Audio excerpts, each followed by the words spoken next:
یہ بتائیں آپ لوگ کیوں ہنگامہ کرتے رہے؟ کیوں آپ لوگ ہنگامہ کرتے رہے؟ کیوں ہلہ کرتے رہے؟ میں نے 1.5 سے 2 گھنٹے کی تقریر کی، آپ لوگ کیوں چلاتے رہے؟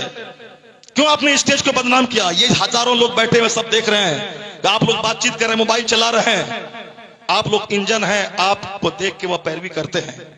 بس اسد بھائی آ جائیں، کھڑے ہو جائیں، نعت پڑھ دیں، یہی ہے 2 گھنٹے جو میں نے شریعت پیش کیا، قرآن حدیث پڑھا، اس کا کیا ہوا؟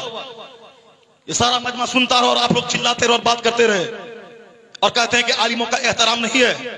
غریب نواز نے کہا ہے کہ آخر زمانے میں عالموں کو بکری کے چرواہی کی طرح مارا اور ہکایا جائے گا، یہ جاہل کھیت چھوڑ کے نماز پڑھنے آئے گا اور آپ سڑک پہ رومال جھاڑیں گے اور بولیں گے عالموں کا احترام نہیں ہے۔ نہیں بولیں عالموں کا احترام، خود عالم بن کے دکھا دیں، یہ قوم تو پاؤں چومنے کو تیار ہے۔ آپ کو ساری قوم دیکھ رہی ہے، میں کچھ نہیں بولا آپ کو اس 2 گھنٹے کے درمیان میں، بہت چلایا آپ نے، بہت بولا آپ نے جلسے کے تقدس کو پامال کیا ہے۔ آپ نے جب آپ دینی گفتگو کا احترام نہیں کریں گے پھر آپ کا احترام کون کرے گا؟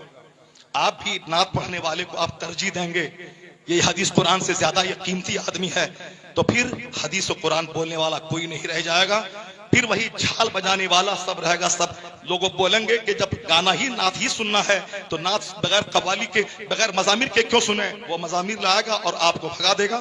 قوالی یہاں ہوگی، کچھ دن کے بعد قوالی ہٹا دی جائے گی اور بمبئی سے ناچنے والی لڑکی آئے گی، بولے گا آپ قوالی مزہ نہیں رہا، لڑکی آئے گی تب۔ اسی لیے ان دنوں سے روکنے کے لیے نعت خوانی 10% ہو، 90% قرآن حدیث کی بات ہونی چاہیے۔